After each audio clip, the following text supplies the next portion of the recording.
Yemen. The first story I have from Al Jazeera is really interesting, especially as I am a libertarian and you don't believe in Austrian economics.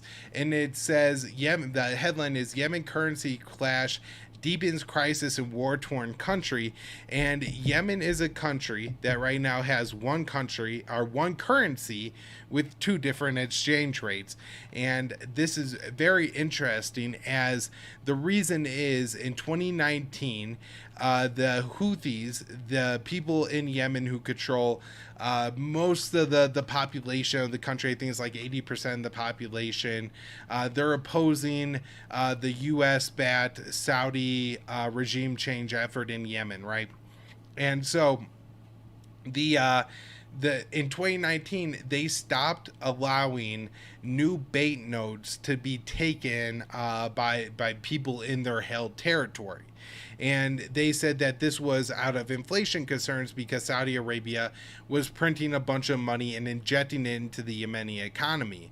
And so it has created a situation now where if you are in the Saudi backed areas of Yemen, the Saudi backed government areas of Yemen, the exchange rate is a thousand Yemeni reals to a US dollar, whereas if you are in the Houthi controlled areas, it is at 600 to a dollar, and that is relatively more stable. And now this is being further complicated because Saudi Arabia says they have found some older bank Yemeni real banknotes from, I guess, dated prior to when the Houthis made the cutoff note. But the Houthis are saying that these are actually counterfeit notes and are not accepting them as well. And so I'm sure it's a real problem in the Houthi back areas where you have all this potential for counterfeit, not to mention everybody has to look at all these notes and make sure that they have the correct dates on them. I'm not sure I've ever heard of a situation like this before, and if I have anybody in my audience who is an Austrian economist and would be willing to look into this and kind of see how this is working and what this is doing to the economy, it seems like a crazy scenario. Now, one of the things I think Saudi Arabia is trying to do here is to make their occupation of Yemen cheaper.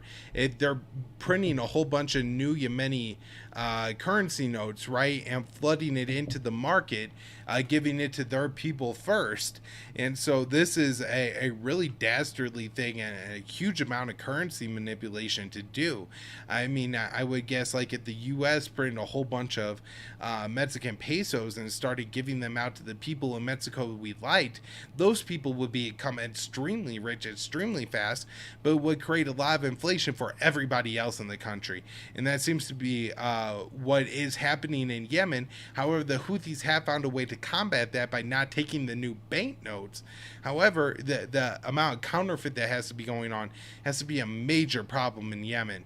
I'm guessing this causes huge logistical concerns as well, and how these exchange rates work. It must be a giant mess and causing a large amount of unnecessary poverty in Yemen that already doesn't need to exist, and something that the U.S. could probably stop if it just withdrew all of its support for the Saudi-backed regime change in that country. Now, Saudi Arabia just isn't going with the economic route. It's not just a blockade of the country. It's not just this currency manipulation. They have also continued their airstrikes, potentially 26 airstrikes this past weekend in Yemen, most centered around central Yemen, in the contested city of Marib, where maybe 66 fighters were killed over the weekend. And this is something that we're going to continue to see in Yemen until the U.S. finally pulls the plug on the Saudi-backed war effort. Look, Saudi Arabia is in a position where they could continue to bomb Yemen essentially on end as long as the Western countries support it, and the Houthis won't be able to have a normal in any way normalize their economy or their country. And this is going to just continue to make the worst humanitarian crisis on the planet even worse. The UN's estimating 400,000 children will die of deprivation in Yemen in the year 2021. We're already 3/4 of the way through this year so far. I'm not sure if that exactly means that 300,000 children have died. My guess is that number is going to get exponentially worse as we get throughout the year. As the shortages get compoundingly worse, more and more children will end up succumbing. And so, there are ways to make this problem in Yemen less worse, and that starts with ending the U.S. war effort in that country.